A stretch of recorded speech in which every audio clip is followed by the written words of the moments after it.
I always spend time with the buildings before I start. Walk around the outside, see some of the wear patterns on the wood. I walk inside the barn and try to imagine what might have happened there. So much is lost to history. I was a land surveyor in North Carolina.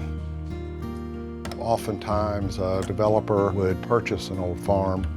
Very often, there would be old farm buildings that would be in the way. I couldn't stand the thought of them being bulldozed and just hauled away, and I asked permission to take the wood, and they agreed readily because it meant less for them to haul off. I fell in love with the appearance of the wood, and I knew that I could do something with it. Filled up a pickup truck with the wood, took it home, started building things with it. That's how I got started in it as a hobby or an avocation.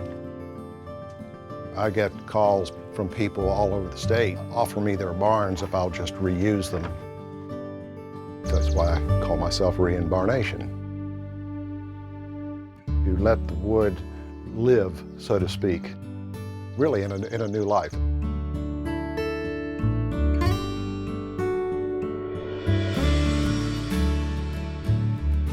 There are a lot of small family farms especially that are just going by the wayside. These barns that were so important to the family farm. Each one has its own character. Personal memories, a lot of importance with these buildings, especially if it's still in the same family as when it was built. It's been in the family for many generations, and I think it was built somewhere in the mid-1800s. Of course, the old hewed logs over there, they were chopped out with an axe.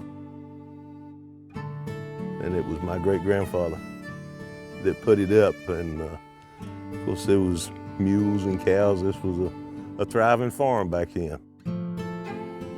The snow that we had a couple of years ago took it down. It just continues to go now.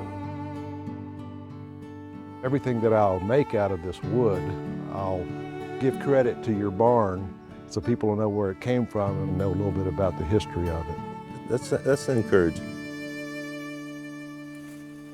If you look in here, you can see the axe marks. It's where, you know, they cut these trees down and just did it on site. Yeah, that's a lost art. How these are notched so tight. I don't even think there's a nail in there. No nails, classic timber joinery. Cedar rafters. These oak flat boards are nice. That's what I use mainly. Sometimes I'm allowed to just cherry pick, take off what I can and leave the rest. It's normally the case the owner would like to have the building completely taken down. I've had to turn down some barns that were just too enormous for me to handle.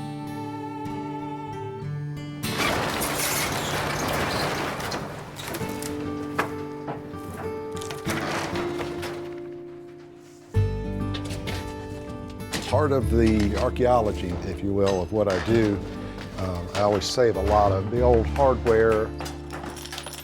These are some of the nails that I've saved over the years.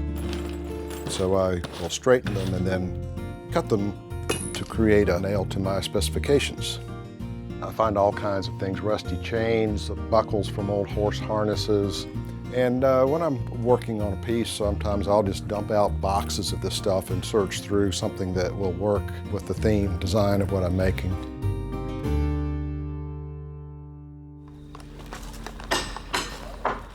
John Cecil's barn has quite a bit of wood I can use.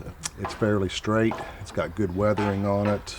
Doesn't look like termites have gotten into all of it, so there's still some wood that'll have some good integrity. As ideas come into my head, I'll go to the stack and try to pick the wood that will work with my idea.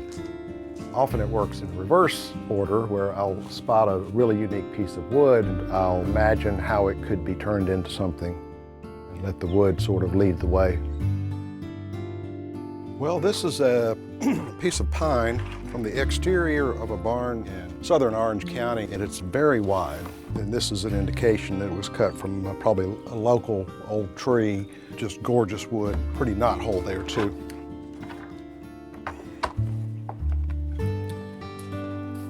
here is a very interesting board that probably a lot of people that reclaim wood would throw in the stacks, but I see a lot of potential in this board. Just the shape that has resulted from the wearing away of the wood is just very interesting. This wood is going to have to talk to me a little bit more until I decide what to do with it.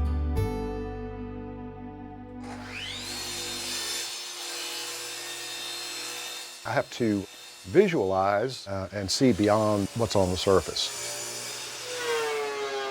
If you get down below the surface layer a little bit with some planing, sort of mine into the wood to find what's underneath, you can find color and texture that is just really remarkable. Let that history and exposure to the elements speak. Think of the wood as being the main focal point of my pieces. It's the star of the show.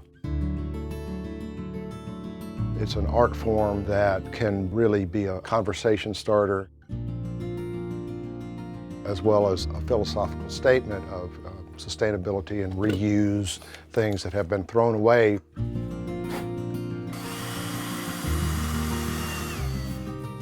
What I like to do so they have something to remember the barn with, I'll make a frame out of some of the wood. That seems to be a nice memento for them. So this is the spot. This is where it was at. Every time I look this way, I think about the old barn, how we used it, and my great-grandfather used it. It was such a sentimental piece to us.